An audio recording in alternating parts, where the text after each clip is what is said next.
السلام علیکم دوستو، دو بھائیوں کا مقدمہ عدالت میں پہنچا، لیکن یہ مقدمہ کوئی زمین کا، کوئی جائیداد کا، کوئی وراثت کا نہیں تھا۔ دوستو، آپ لوگوں کو میں خبر پڑھ کر سنا رہا ہوں، آپ سنیے دوستو، اور اس سے سبق اور عبرت حاصل کیجئے۔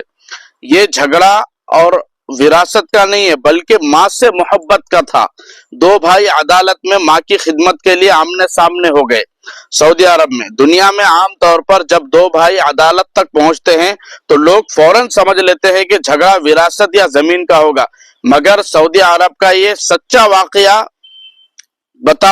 بتاتا ہے کہ کبھی کبھی عدالتوں میں بھی محبت، وفا اور خدمت کے جذبات اپنے مقدمے لڑتے ہیں۔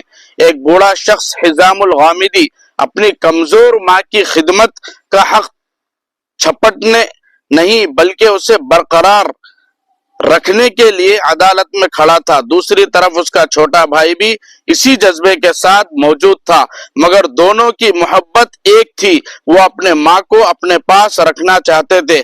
حزام نے بھرائی ہوئی آواز میں کہا کہ وہ برسوں سے ماں کا سہارا بنا ہوا ہے اور اس کی زندگی کا واحد سکون انہی کے قدموں میں ہے۔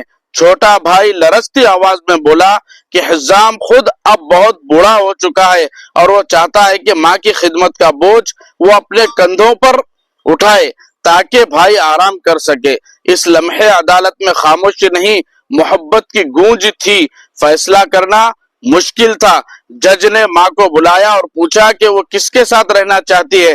ضعیف ماں نے لرزتے ہونٹوں اور نمی بھری آنکھوں کے ساتھ کہا، میں کیسے انتخاب کروں؟ میرے دونوں بیٹے میری آنکھیں ہیں، ایک کو چنوں تو دوسری سے محروم ہو جاؤں گی۔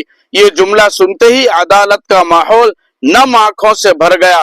ماں فیصلہ نہ کر سکی تو عدالت کو فیصلہ کرنا پڑا۔ جج نے چھوٹے بھائی کی بہتر صحت کو مد نظر رکھتے ہوئے ماں کی کفالت اسے دے دی۔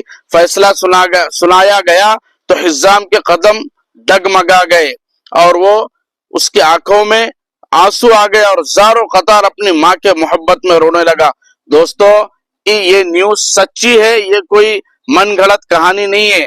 تو دوستو، اپنے ماں باپ سے خوب پیار کیجئے، ان کا خوب احترام کیجئے، ان کا خوب حکم مانیے۔ قرآن کا بھی حکم ہے، حدیث کا بھی حکم ہے۔ دوستو، ماں باپ راضی تو اللہ راضی۔